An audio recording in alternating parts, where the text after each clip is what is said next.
थोडी घराणी असतात प्रत्येक वर्साक म्हणजे वर्साक दोन जातात एकादशी म्हणजे आषाढी आणि कार्तिकी त्रयोदशी मागीर फुडें माशाला मिसाल द्वादशी जाता पण हांगा त्रयोदशी पळोवपाक जाता आतां चिखलकालो म्हणटात तो त्या वेळार प्रत्येक जाण म्हणजे ठरावीक जी घराणी आसा म्हटली पळय ती हाडून फोव दितात हांगा ते फोव आमी काले येता मागीर दही अंडी यूज करतात तातूंतय फोव घालतात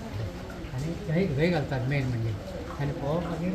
घालून हे सगळ्यां देवळान आनी भवानीच्या देवळान एक आसा प्रसाद म्हणून थंय वाडटात परत देवळानय परत वाडटात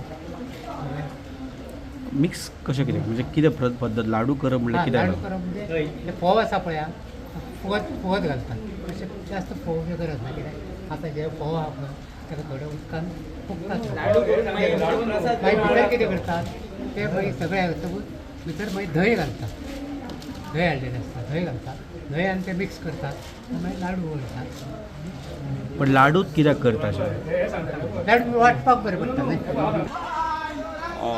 आषाढी एकादशीचा जो उत्सव सुरू झालेला आमच्या साखळीच्या पांडुरंग मंदिरामध्ये त्याची आज तिसऱ्या दिवशी गोपाळकाला हा एक विशेष या ठिकाणी उत्सव होतो. त्याच उत्सवाचा भाग म्हणून यामध्ये सकाळी पांडुरंगाची पालखी वाळवंटी किनारी येते. त्यानंतर वाळवंटी किनारी येऊन तिथं अभिषेक झाल्यानंतर पुन्हा ती पांडुरंग मंदिरामध्ये जाते. त्या ठिकाणी मजकुरी मंडळी वगैरे किंवा भक्त मंडळी या ठिकाणी वेगवेगळ्या प्रकारचे सवंग घेऊन खेळतात. मग मंदिरातून हा खेळ झाल्यानंतर पुन्हा पालखी इथं वाळवंटी किनारी येते. या ठिकाणी आता दुपारपर्यंत थांबलेली आहे आणि या ठिकाणी या विठ्ठलापूर किंवा साखळी भागातील परिसरातील सगळे भाविक मंडळी एकत्र येऊन चिखलातील विविध प्रकारचे पूर्वीचे पारंपरिक खेळ या ठिकाणी खेळतात.